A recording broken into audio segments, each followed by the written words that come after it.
1975-жылдары Топраққала ауылының тұрғындары үшін ерекше жыл болды. Сол жылы ауылдың егіс даласында қауындар ерекше жақсы өсті.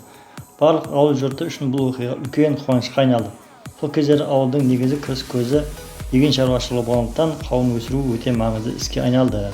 Күздің күні болатын ауылдың орталық алаңында шоғырланған жұрт қауынның алғашқы пісіп төккенін көрге асты. Диқандар қауынға ерекше күтім жасап, топырақты жақсылап өңдеп, суаруға да мән берген болатын. Осылайша топырақтың құнарлылығының арқасында мол өнім алынды. Қауындардың сыртқы түрі сарғыш болып келетін.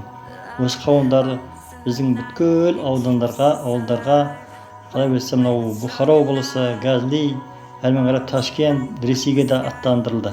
Топраққаланың қауындары көбірек танымал болды, өйткені оның сапасы мен дәмі ерекше болатын. Қауынның тәттілігін айтсайшы, аузынан суың кіріп кетеді. Қауын теру науқаны бастағанда әрбір жанұя өз үлесін қосып, қолдарынан келгенше еңбектенді. Ер адамдар қауындарды жинап, тракторларға, машинаға тиетін. Ал әйел кісілер де қарап қалмай, олар да көмектесіп, қауынды тіліп, қақ жасап, құрт қайнататын, тұқымын алатын. Осылай көптеген еңбектердің арқасында ауылдың адамдары көптеген үлкен жетістікке жетісті. Әсіресе ауылдың үлкені сол кездегі Пәтуаға мен Шир аталар, солардың еңбегі өте жақсы болды. Сол кісілердің арқасында үлкен Алақанба деген қауындар шықты. Сарғауын, Күрбек, Парлама деген сияқты көптеген қауынның сорттары шығып, адамның жеңіңізде тіліңді үйретін сондай күшті дәм болды.